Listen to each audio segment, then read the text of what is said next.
നമസ്കാരം. പാചകരസത്തിലേക്ക് എല്ലാവർക്കും സ്വാഗതം. ഓണം വരുമല്ലേ? ഓണക്കാലം ആകുമ്പോഴത്തേക്ക് നമുക്ക് എന്തെങ്കിലുമൊക്കെ കുറച്ച് അച്ചാറൊക്കെ ഇട്ട് വെക്കണ്ടേ? അതിനു വേണ്ടിയിട്ട് ഒരു മാങ്ങ അച്ചാറാണ് ഇന്ന് കാണിക്കുന്നത്. പെട്ടെന്ന് ഉണ്ടാക്കാൻ പറ്റുന്നതും ഉണ്ടാക്കിയ ഉടൻ കഴിക്കാൻ പറ്റുന്നതുമായ ഒരു അച്ചാറാണ്. മറ്റേ നമ്മൾ അച്ചാറിട്ടാൽ അത് കുറച്ച് ദിവസമൊക്കെ ഇരിക്കണം, അതിലൊക്കെ ഒന്ന് പിടിച്ച് പുളിയൊക്കെ മാറി വരണേ. ഉടനെ കഴിക്കാൻ പറ്റും. അത്തരം അച്ചാറാണ് ഇടുന്നത്. അതിന് ഞാനിവിടെ കുറച്ച് മാങ്ങയാണ് എടുത്തു വെച്ചിരിക്കുന്നത്. മാങ്ങ ഇത്രയും വലിപ്പത്തിൽ വേണം അരിഞ്ഞു വയ്ക്കാൻ.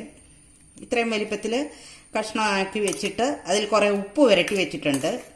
ഉപ്പ് പൊടിയിട്ട് ഇളക്കി ഒരു മണിക്കൂറിന് ആയി വെച്ചിട്ട് ഇതവിടെ ഇരിക്കട്ടെ. ഇനി ഇതിനുള്ള മുളക് പൊടിയൊക്കെ റെഡിയാക്കി എടുക്കാം. ഇത് കാശ്മീരി മുളക് പൊടിയാണ്.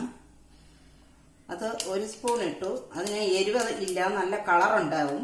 അത് 2 സ്പൂൺ ഇട്ടു. നിങ്ങൾക്ക് എരിവ് വേണമെങ്കിൽ നമ്മുടെ സാധാരണ മുളക് പൊടി ഒരു ശകലം കൂടെ ചേർക്കാം. അതൊരു 1/2 ടീസ്പൂൺ എരിവുള്ള മുളക് പൊടി അത് ചേർത്തു. കുറച്ച് കായപ്പൊടി ചേർത്തു, ഒരു 1/4 ടീസ്പൂൺ. കുറച്ച് ഉലുവാപ്പൊടി, എല്ലാം ടീസ്പൂണാണ്. കുറച്ച് ഉലുവാപ്പൊടി ഇട്ടു. ഇത് ഒന്ന് വെള്ളത്തിൽ കുഴച്ചു വയ്ക്കണം. ഇത് തിളപ്പിച്ചാറിയിരിക്കുന്ന വെള്ളമാണ്. അതൊഴിച്ച് ഇതൊന്ന് പുരട്ടി വയ്ക്കാം. ഒന്ന് കൊഴുക്കാൻ വേണ്ടിയിട്ടാണ് ഇത് പുരട്ടി വയ്ക്കുന്നത്.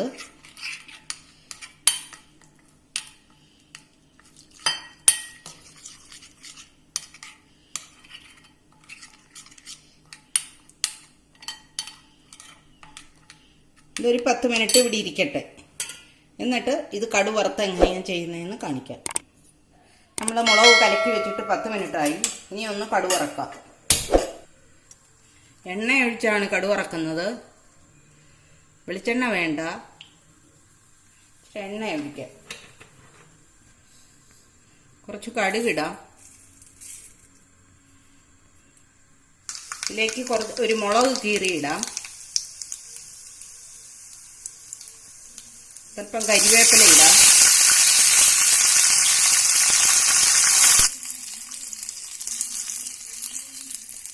തീ ഓഫ് ചെയ്തിട്ട് നമുക്ക് ഈ മുളക് പുരട്ടി വെച്ചിരിക്കുന്നതും കൂടെ അങ്ങോട്ട് ഒഴിക്കാം. ആദ്യം ഇച്ചിരി വെള്ളം ഒഴിക്കാം. തിളച്ച വെള്ളമാണ്, എന്നാലും ആ വെള്ളം അങ്ങോട്ട് ഒഴിക്കാം.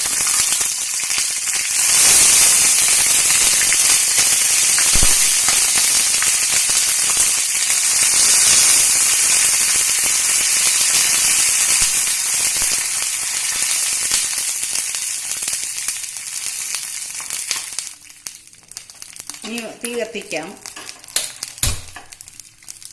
ഇടാം.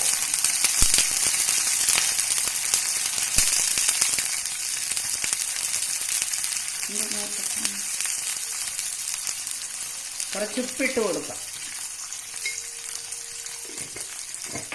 ഇനി അതിലേക്ക് ഈ ചാലിച്ച് വെച്ചിരിക്കുന്ന ഈ മുളകും കൂടി ഇട്ട് കൊടുക്കാം.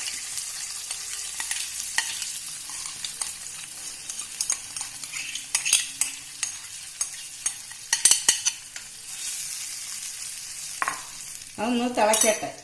നല്ലപോലെ തിളച്ചോട്ടെ. ഒന്ന് പതഞ്ഞ് ശരിക്കും തിളക്കട്ടെ ഇച്ചിരി നേരം. എന്നിട്ട് മാങ്ങ ഇട്ട് കൊടുത്താൽ മതി.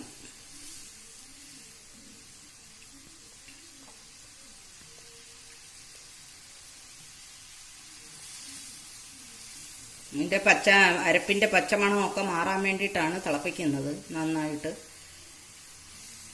ഇനി ഇതിലേക്ക് മാങ്ങ ഇട്ട് കൊടുക്കാം. തീ കുറച്ചിട്ട് മാങ്ങായിട്ട് ഉപ്പ് പുരട്ടി വെച്ചിരിക്കുന്ന മാങ്ങയാണ്. ഉപ്പ് വെള്ളമുണ്ട്, വെള്ളം ഇറങ്ങി വന്നിട്ടുണ്ട്.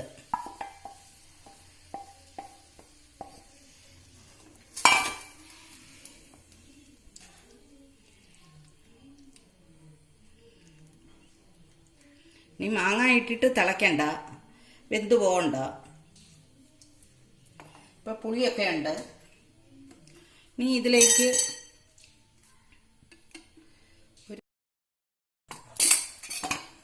ഒരു സ്പൂൺ വിനാഗിരി ഒഴിച്ചു.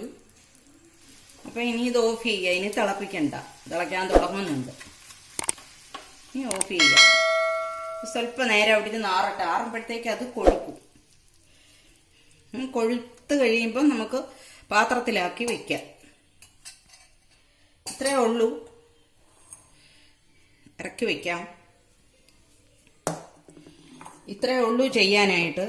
ഇത് ചെയ്ത് കഴിഞ്ഞാൽ ഇപ്പം തന്നെ നമുക്ക് ചോറിൻ്റെ കൂടെ കഴിക്കാൻ പറ്റിയ അച്ചാറാണ്. ഇട്ട് ഭരണിയിലിട്ട് അങ്ങനെ കുറേ ദിവസം ഒന്നും വെക്കണ്ട. തിളപ്പിച്ചിട്ടൊക്കെ എടുത്ത കാരണം ഉടനെ തന്നെ നമുക്ക് കഴിക്കാൻ പറ്റും. എല്ലാവരും ഓണത്തിന് ഇങ്ങനെ അച്ചാറിടുക. ഇഷ്ടപ്പെട്ടെങ്കിൽ സബ്സ്ക്രൈബ് ചെയ്യുക, ലൈക്ക് ചെയ്യുക. താങ്ക്